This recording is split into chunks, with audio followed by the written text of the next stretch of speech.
February 20th, 1943, north of Kasserine Pass, Tunisia.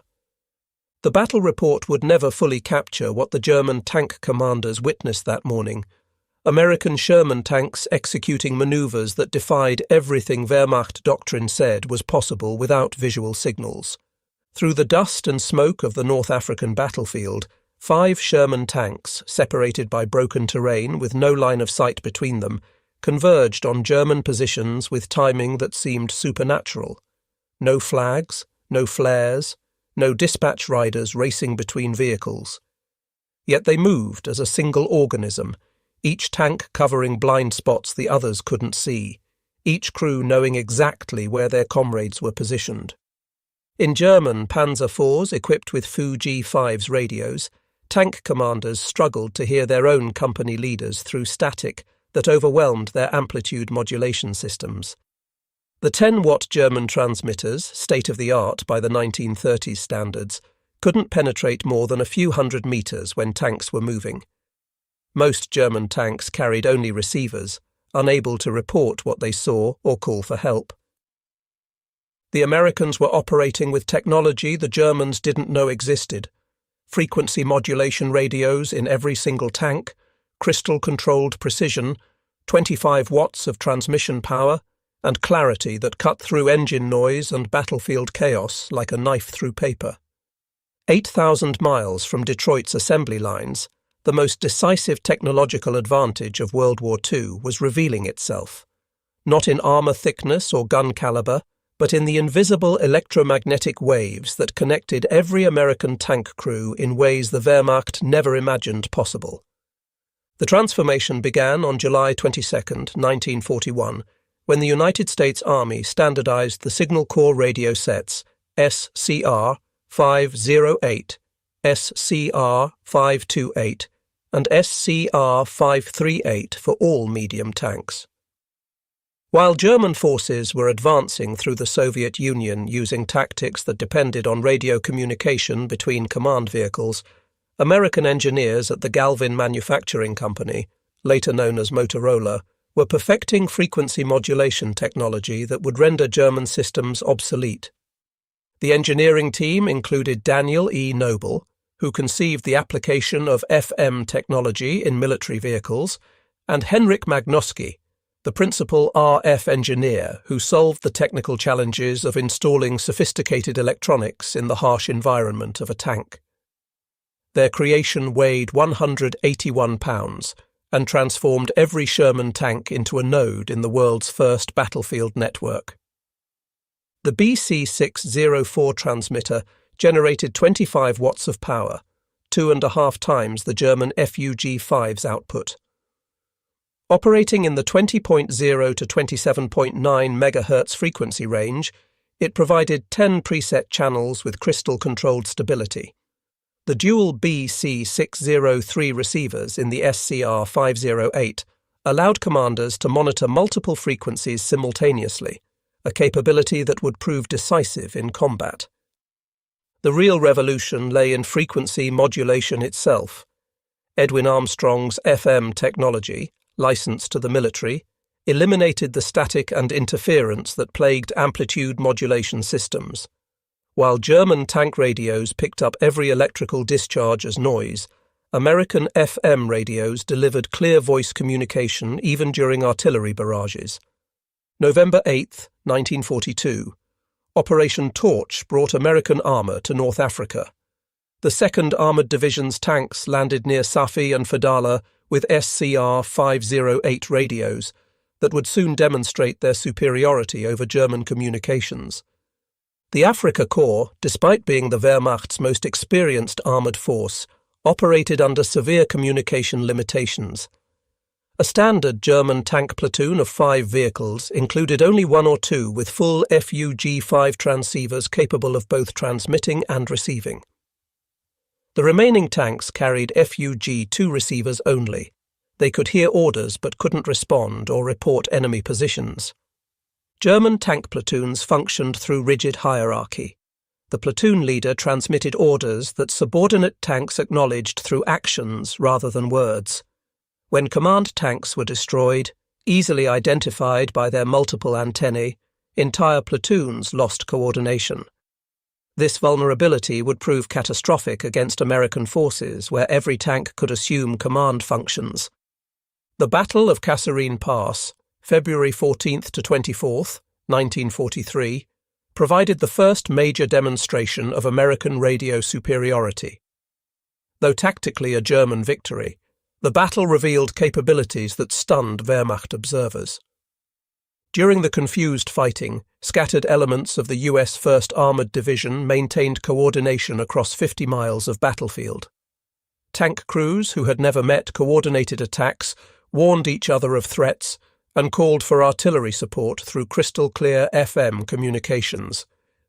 German signals intelligence units intercepted American transmissions and noted exceptional clarity and coordination.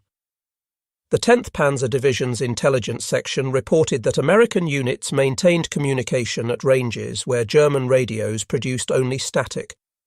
More disturbing was the realization that every American tank appeared capable of full transmission, not just command vehicles. The German Fu-G5 radios, operating on amplitude modulation in the 27.0 to 33.3 MHz range, suffered from fundamental limitations. The 10-watt transmitter struggled to reach 2 to 3 kilometers in ideal conditions, dropping to mere hundreds of meters when vehicles were moving. Every spark plug firing, every electrical motor, every track movement generated interference that AM systems couldn't filter. September 1943 brought American armour to Italy, where mountainous terrain should have negated radio advantages.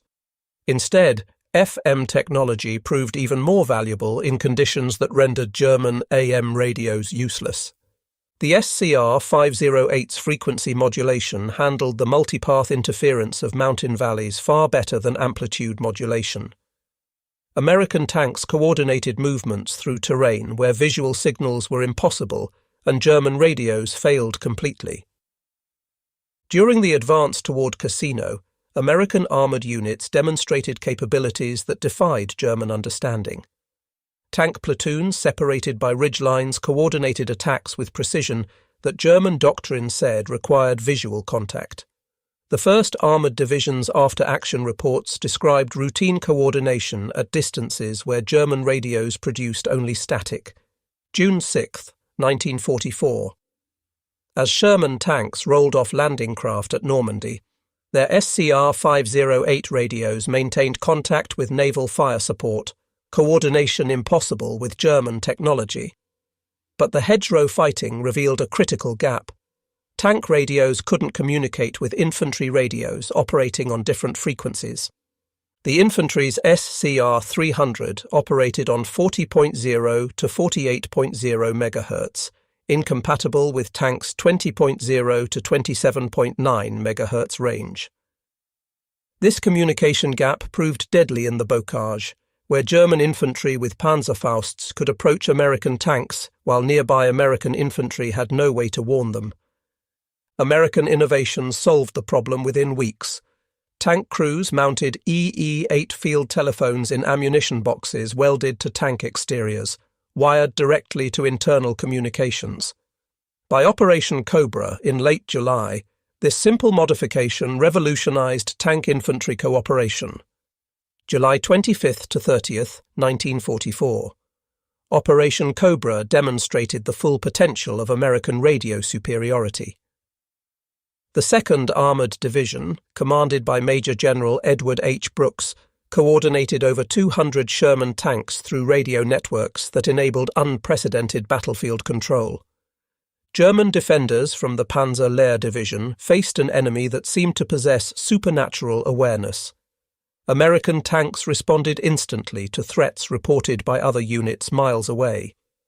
Artillery strikes, coordinated through tank radios, arrived within minutes of target identification. The contrast with German capabilities was stark.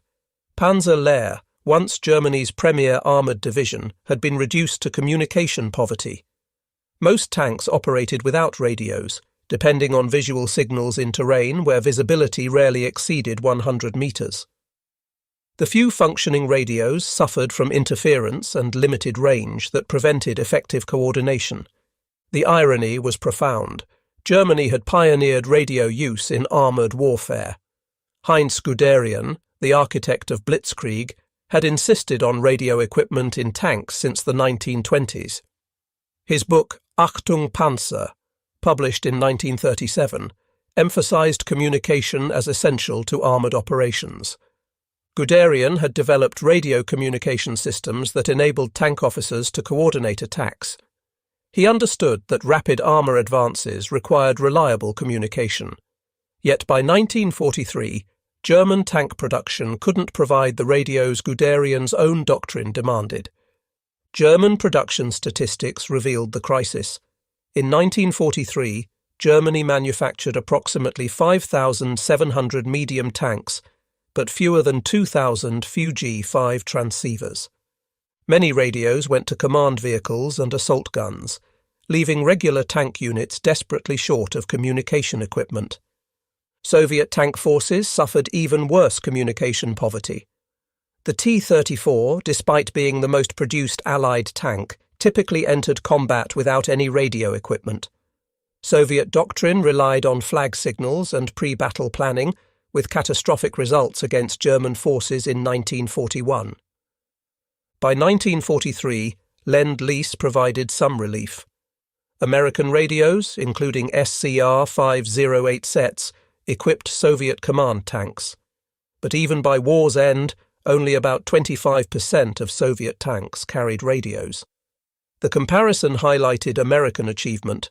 While the Soviet Union struggled to equip 1/4 of their tanks with any radios, America achieved 100% deployment of sophisticated FM systems. Motorola's Chicago factory represented American industrial mobilization at its peak. Before the war, the company manufactured car radios. Converting to military production required complete retooling and solving unprecedented technical challenges.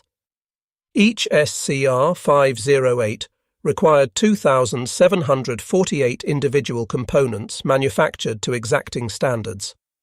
The BC604 transmitter contained 474 capacitors and 385 resistors. Crystal oscillators had to maintain frequency stability despite temperature extremes and combat vibration. Production statistics told the story of American industrial might. 1942, 3,800 SCR 508 family radios. 1943, 11,400 units. 1944, 24,000 units. Total wartime production, over 50,000 tank radio sets. This production miracle ensured that all 49,324 Sherman tanks manufactured during the war received sophisticated radio equipment, an achievement no other nation approached. The SCR 508's advantages went beyond simple frequency modulation. Crystal-controlled frequency stability meant tanks could preset channels before battle and maintain alignment despite combat conditions. German Fuji-5 radios, using variable capacitor tuning, constantly drifted off frequency. The dual receiver configuration allowed commanders to monitor their platoon net and company command net simultaneously. Orders flowed down the chain of command instantly, while commanders maintained awareness of subordinate situations. The BC606 intercom system integrated seamlessly with the radio, allowing all crew members to alert the commander to threats. Throat microphones and noise-cancelling headphones enabled clear communication during combat.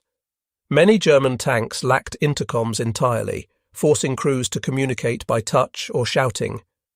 Power management provided another American advantage. The SCR 508 operated on either 12 or 24 volts, automatically adjusting to available power. The dynamotor power supply provided stable, filtered power that eliminated electrical interference. German radios, powered directly from vehicle electrical systems, picked up every spark as static. The tactical advantages of universal radio deployment transformed American armoured doctrine. The combat command structure, flexible task forces organised for specific missions, depended entirely on reliable communications, American commanders could create ad hoc battle groups from different units, confident they could coordinate through compatible radios. This flexibility baffled German commanders accustomed to rigid organizational structures necessitated by limited communications. During the Battle of Araucourt in September 1944, the 4th Armoured Division faced multiple German Panzer brigades equipped with superior Panther tanks. The Germans had every advantage in armour and firepower. But American radio coordination proved decisive. Every Sherman could report enemy positions instantly. Tank destroyers received targeting information from tanks they couldn't see. Artillery observers in Sherman command tanks called in devastating barrages within minutes. Over 3 weeks, the 4th Armoured destroyed 281 German armoured vehicles, while losing only 41 Shermans, a 7-to-1 kill ratio that defied technical specifications. Throughout the war, German intelligence failed to grasp the significance of American communication superiority. Combat reports mentioned American coordination, but attributed it to training rather than technology. A captured September 1944 intelligence assessment stated, "American tank units demonstrate good radio discipline and coordination. This appears to result from extensive training and rigid communication procedures." The report completely missed the technological advantage. German tactics never adapted to American capabilities. They continued targeting supposed command tanks based on antenna configurations, not realizing every Sherman could coordinate battlefield responses. They planned ambushes assuming American tanks would lose coordination when separated, not understanding that radio contact maintained unit cohesion regardless of visual contact. March 1945. As American forces approached the Rhine, their communication superiority reached its zenith. The capture of the Remagen Bridge demonstrated the speed of American command and control. When the 9th Armoured Division discovered the Ludendorff Bridge intact, radio reports reached 1st Army headquarters within minutes. Within an hour, divisions across the entire front were shifting to exploit the opportunity. German forces, dependent on telephone lines that American aircraft systematically destroyed, couldn't respond with comparable speed.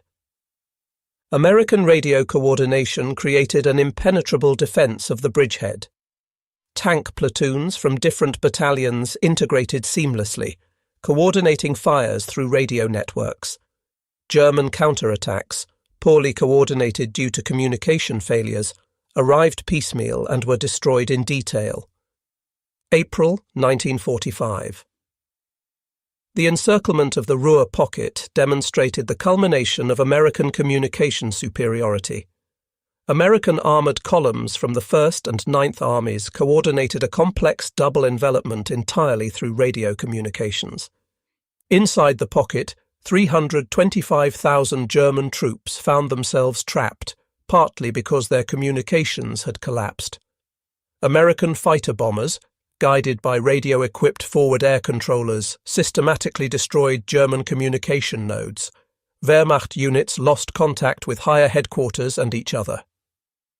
Field Marshal Walter Model's final messages before communication failure revealed the German plight. No contact with adjacent units. No communication with higher headquarters. Fighting continues, but coordination impossible. American radio superiority profoundly affected the psychological experience of tank warfare. American crews fought with the knowledge they were never alone. Even when physically isolated, they remained connected through radio waves. German tank crews experienced the opposite, profound isolation. Unable to communicate, they fought individual battles within larger engagements. Otto Carius, one of Germany's most successful tank commanders, wrote in his memoir Tigers in the Mud about the challenges of limited communications, though he focused more on tactical aspects than the communication gap itself. The strategic implications extended beyond individual battles. American advances in 1944–45 maintained tempo partly through radio coordination that German forces couldn't match. The Third Army's race across France depended on radio networks that maintained control across hundreds of miles. German commanders consistently underestimated American capabilities because they couldn't conceive of the communication superiority Americans possessed. Heinz Guderian, in his role as Inspector General of Armoured Troops, recognized the problem but couldn't solve it. In a December 1944 memorandum, he acknowledged that American coordination negated German advantages in tank quality. After Germany's surrender, American technical intelligence teams evaluated German equipment. Their findings confirmed what combat experience suggested. German tanks often possessed superior armour and armament, but catastrophically inferior communications. U.S. Army Technical Intelligence Report. Number 176 concluded, German tank communications equipment was approximately 5 years behind American systems.